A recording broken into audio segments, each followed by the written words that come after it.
وهاجاك هذه ما سنتهي في وقت أو سجان إيو وحشاك صابسن مناسبة المانتا أنا أسوي مع ينوسو تشيدين استي هذا لو حلو يا فوسية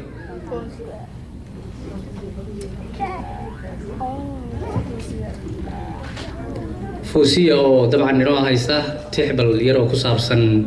NSC waxay u taagan tahay ujeedada SSC xarfaheedani waxay u taagan yihiin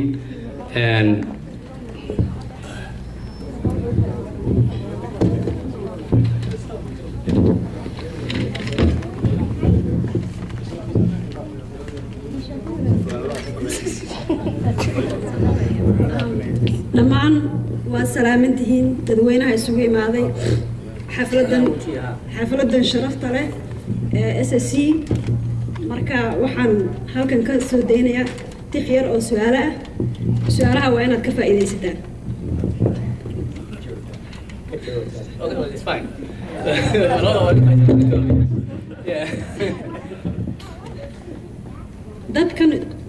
dadkan ururaya isku soo baxow waa maxay ujeedada aad isugu imaateen فوسية waxay nagu xujeysay inaan su'aashaas ka jawaabno waxaan waajib inagu ah hadii su'aal ina weydiinaan ka jawaabno marka waxaan leenahay waxay tahay ujeedada aan isugu imaanay SSC ayaantii la aasaasay weeyaan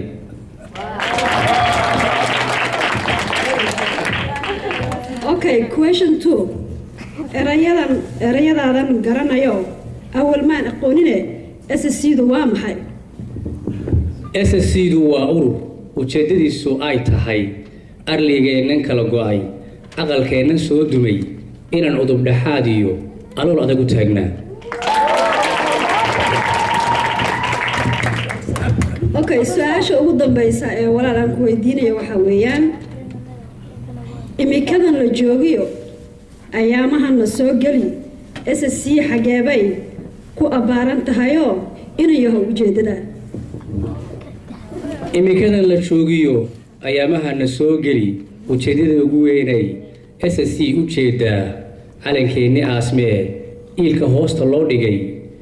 inay soo unkaanoo dib u soo abuuran aad maasantay Fawsiya iyo gabdhaheeda entertainment-kuna dabcan way socon doontaa